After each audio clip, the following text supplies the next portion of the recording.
বন্ধুরা কেমন আছো সবাই? আজ আমি বানাতে যাচ্ছি মিল্ক পনির মশলা। এটা সাদা তেল দিয়ে পেঁয়াজ, রসুন, আদা এটাকে ভালো করে কষিয়ে নিতে হবে। যতক্ষণ না লাল হতে থাকে ততক্ষণ এটাকে কষিয়ে নিতে হবে। তারপর এটাতে আমরা টমেটো দিলাম, টমেটো দিয়েও ভালো করে একদম কষিয়ে নেব যতক্ষণ না লাল হয়।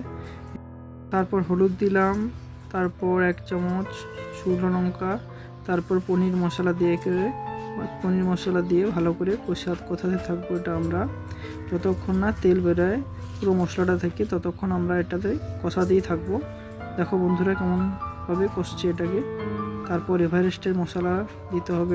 এভারেস্টের মশলা দিয়ে এটাকে ভালোভাবে পেস্ট করে ভালোভাবে তেল কষা বের করতে হবে।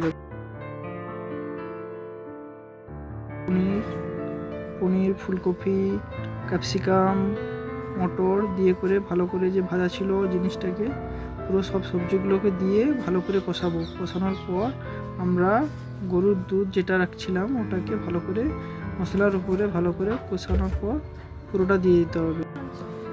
তারপর এটাতে ধনেপাতা দিয়ে আমরা পরিবেশন করব। কিছুক্ষণ ঢেকে দেবো। ঢাকার পর আমরা কিছুক্ষণ পরে পরিবেশন করব। বন্ধুরা ভিডিওটা কেমন হয়েছে আমাদেরকে জানাও। আর